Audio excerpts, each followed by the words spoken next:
बिस्मिल्लाहिर्रहमानिर्रहीम। मैं हूं आपका दोस्त टिका खान सानी और आप मेरा यूट्यूब चैनल देख रहे हैं। ओवरसीज़ पाकिस्तानियों के लिए बहुत अच्छी खबर। वो अच्छी खबर ये है कि अब आपके जो कब्ज़े की हुई ज़मीन है वो छूट जाएगी।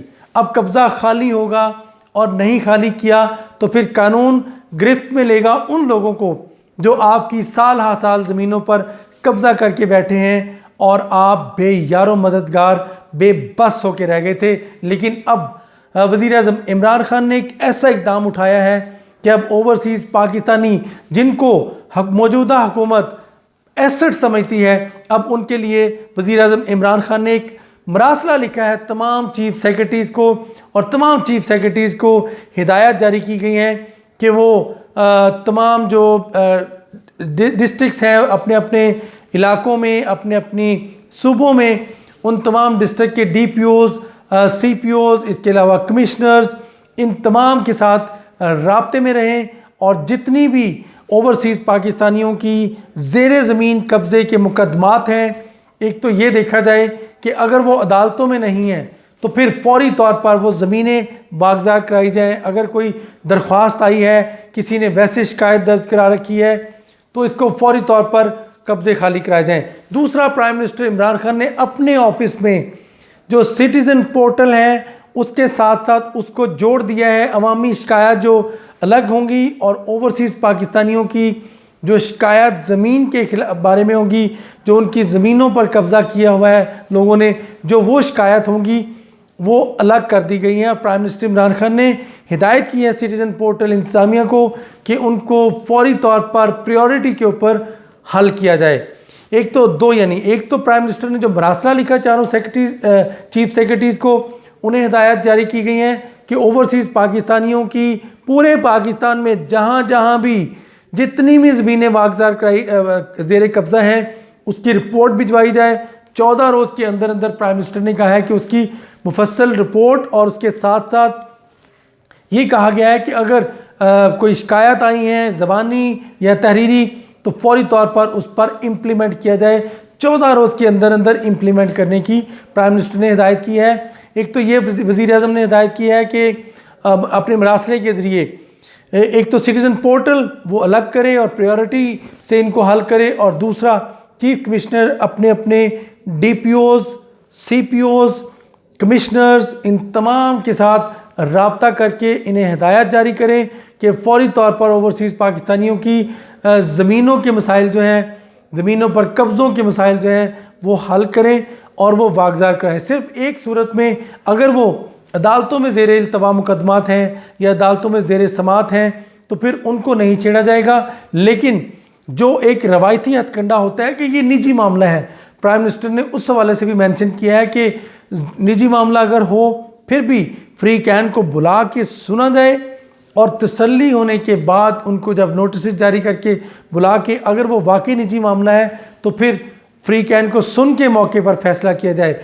दूसरा, साथ ही प्राइम मिनिस्टर इमरान खान ने अब ओवरसीज़ पाकिस्तानियों को भी कहा है कि वो अपनी शिकायत भेजें। ये बुनियादी तौर पर 4 अप्रैल 2021 यानी वज़ीर आज़म ने जो अवाम से रब्ता जोड़ा है, आपके वज़ीर आज़म आपके साथ, जो वज़ीर आज़म बराह रास्त शिकायत सुनते हैं, तो वज़ीर आज़म को गुज़श्ता दिनों भी जो कॉल सुनी थी फरवरी के आगाज़ में, उसमें भी यही शिकायत आई थी, और प्राइम मिनिस्टर को 4 फरवरी को भी, मार्च को भी, अप्रैल को भी यही शिकायत आई थी कि लोग कब्ज़ा कर रहे हैं ज़मीनों पर। ओवरसीज़ पाकिस्तानी दायरे गैर बैठे हुए हैं अपनी वतन से मोहब्बत के लिए, और इतना पाकिस्तान में कंट्रीब्यूशन है, लेकिन वो ज़मीन ख़रीदते हैं, चंद दिनों बाद पता चलता है कि वहाँ पे कब्ज़ा माफिया ने कब्ज़ा करके घर बना लिए, फिर गन्ने तानी जाती हैं, फिर उसके बाद जाली वो कागजात बनवा के तो फॉर एवर वो ज़मीन जो है अरबों खरबों की, करोड़ों अरबों खरबों की, वो कब्ज़ा माफिया जो है अपने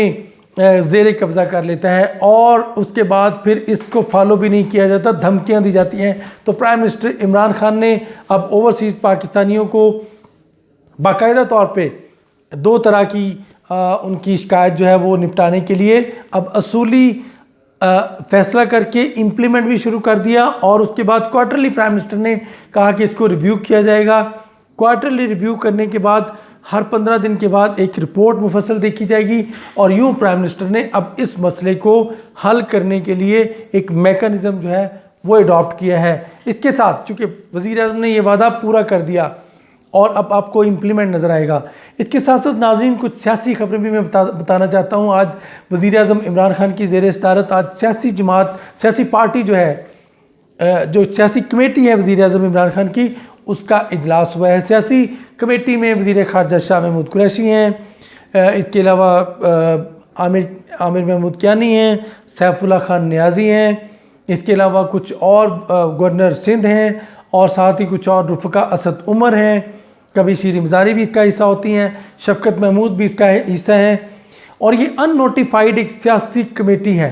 मैं सबसे पहले इसकी क्या यानी फ़ैसले क्या हुए हैं, यकीनन यही वो कमेटी है जिसने ये फ़ैसला किया था कि पाकिस्तान का पूरा निज़ाम बदला जाएगा और अब इसी कमेटी ने सिंध के हवाले से जो तहरीक इंसाफ की ढांचा है उसको मज़ीद मजबूत करने का फैसला किया है। वहाँ पे MKM के साथ रवावत बढ़ाए जाएंगे, लेकिन टास्क दिया गया है गवर्नर सिंध को कि वो इस हवाले से अहम इक़दाम उठाएं और यकीनन आपको चंद दिनों में एक भरपूर वहाँ पे पूरी ताकत के साथ तहरीक इंसाफ जो है वो नज़र आएगी कि वहाँ पे भरपूर सियासत कर रही है।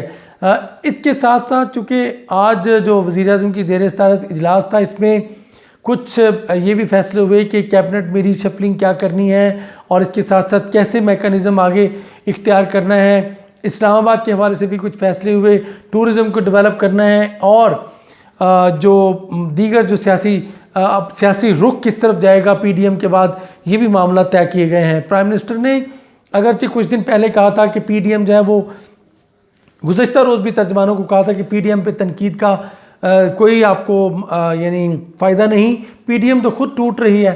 तो आज ही एक दिन बाद ही वो शेख रशीद की पेशगोई सच साबित हुई कि आज PDM टूट गई है। PDM ANP ने इत्तेहाद से अलहदा होने का ऐलान कर दिया। पीपल्स पार्टी पहले ही अलग बैठी है, एक दूसरे के ऊपर तनकीद के निश्तर बरसाए जा रहे हैं और अब मौलाना फजलुर रहमान और रह गया मुस्लिम लीग नून। अब देखें इनमें दरारें कब पड़ती हैं, चूँकि बुनियादी तौर पर तो ये चूँकि एक गैर फितरी इत्तेहाद था और हम मुसलसल कह रहे थे कि इत्तेहाद कभी चल ही नहीं सकता जिसमें मुफाद अपने अपने हों। बाहमी मुफाद होता है कौमी मुफाद, और कौम का कोई सोचता, कोई महंगाई के ऊपर लॉन्ग मार्च करता, कोई बिजली के बिलों के ऊपर लॉन्ग मार्च करता, गवर्नमेंट को कोई रास्ता देता, गवर्नमेंट के साथ खड़ा होता, तो अवाम इस इत्तेहाद को एक्सेप्ट कर लेती। लेकिन अब अवाम अक्लमंद हो चुके हैं। अब ऑप्शन क्या है, प्राइम मिनिस्टर ने इन सब का तो माजी अवाम ने इन सब का माजी तो देखा हुआ है। क्या लोग नहीं जानते आसिफ पीपल्स पार्टी का माजी? क्या लोग नहीं जानते नवाज शरीफ की यानी मुस्लिम लीग नून की का माजी? क्या लोग नहीं जानते JUI का माजी? लोगों को सब पता है।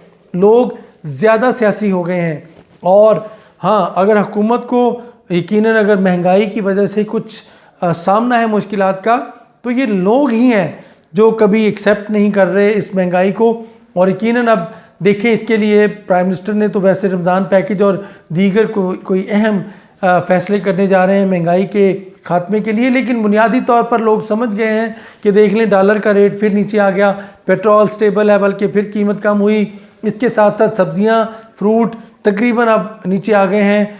एक रह गई चीनी और आटा तो अलीम खान ने पिछले दिनों कहा था कि भाई किसान को भी तो गंदम की कुछ बेनिफिट देना है, लेकिन आटा फिर भी महंगा नहीं होगा, चैलेंज किया हुआ उन्होंने।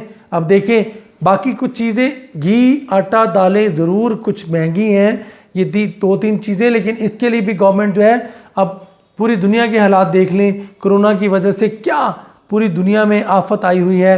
जो स्टेबल मुल्क है वहाँ तो महंगाई नहीं, लेकिन जो स्टेबल मुल्क नहीं इकोनॉमिकली, वहाँ पे हालात हमसे तो बहुत बदतर है। वहाँ पे इवन कई ममालिक से मेरा राब्ता है, वहाँ पे महंगाई बहुत ऊपर चलेगी। पाकिस्तान में अभी भी स्टेबिलिटी है, लेकिन बहरहाल फिर भी इसकी वकालत नहीं की जा सकती कि महंगाई क्यों है। इसके असबाब ढूंढने के बाद अब इसको कम किया जा रहा है। बात रह गई जहांगीर खान तरीन की। तो जहांगीर खान तरीन ने, जैसे आज शैला रज़ा ने कहा कि वो शायद आसिफ अली जरदारी से मुलाकात करके पीपल्स पार्टी में शामिल हो सकते हैं, जो कि धचका होगा उस्मान बुज़दार को और वज़ीर-ए-आज़म का उन्होंने इशारा किया अपने ट्वीट में। और उसके बाद जहांगीर खान तरीन के टीम ने पूरी ने एक बाकायदा तौर पे उसकी तरदीद कर दी है, जिसमें जहांगीर खान तरीन ने ये कहा है कि ना तो मैं किसी जमात में आ रहा हूँ और ना ही मेरा कोई ऐसा इरादा है, ये मेरे खिलाफ गुमराह कुन प्रोपेगेंडा किया जा रहा है, मेरे खिलाफ गलत खबरें लगाई जा रही हैं और जाली खबरें हैं ये। तो इसका मतलब है जिनके बारे में कहा जा रहा है वो खुद तरदीद कर रहे हैं। और देखिए जहांगीर खान तरीन अगर पीपल्स पार्टी में फ़र्ज़ किया आ भी जाएँ तो वो ना तो MNA बन सकते हैं, ठीक है, ना उन्होंने MNA का इलेक्शन लड़ना है, चूँकि नाअहली उनकी इधर से सुप्रीम कोर्ट से हो चुकी है और वो उनका इंटरेस्ट और क्या होगा, इसके अलावा तो कोई इंटरेस्ट नहीं होगा कि सियासत में आए। बाकी वो उनके बेटे को दिलचस्पी नहीं है, जो मुकदमात हैं उनका वो सामना कर रहे हैं, FIRs के हवाले से वो बेल में जा रहे हैं या जो भी उनका मैकेनिज्म जो एक लाहे अमल है अपने वकील के ज़रिए वो अडॉप्ट किए हुए, तो तरदीद कर दिया, इसको झूठी खबर करार दिया है। इसके अलावा इस्लामाबाद के हवाले से एक बहुत अहम खबर है, मैं आपको पूरी तफसील दूंगा, वो ज़रा ज़रूर वो सुनिएगा अगले वीलॉग में कि इस्लामाबाद के हवाले से बहुत ही अच्छी खबर आ रही है जो कि जिसका असरात पूरे मुल्क में होंगे। बहरहाल कैबिनेट में रीशफलिंग के हवाले से भी आज कुछ फैसले ज़रूर हुए हैं, 6 से 7 कैबिनेट में रीशफलिंग होगी, जल्दी नहीं, हो सकता है 72 घंटे में फ़ैसला हो जाए, नहीं तो फिर रमज़ान से पहले ये फ़ैसला ज़रूर होगा। 72 घंटे अहम है काबीना में रीशफलिंग के लिए, इसमें 6-7 मिनिस्टर्स आ रहे हैं, 6-7 मिनिस्टर्स या तो आएंगे या उनके डिपार्टमेंट चेंज होंगे। जैसे मैंने कहा फूड सिक्योरिटी, इंसदाद मंशियात की मिनिस्ट्री और साथ ही एक इंफॉर्मेशन मिनिस्ट्री और कुछ और मिनिस्ट्रियाँ हैं जिसमें फूड सिक्योरिटी समेत कुछ चेंजेस आ रही हैं। बहरहाल be ready for this reshuffling, किसी वक्त भी धमाका ये हो सकता है। टीका खान सानी को इजाज़त, अल्लाह निगहबान।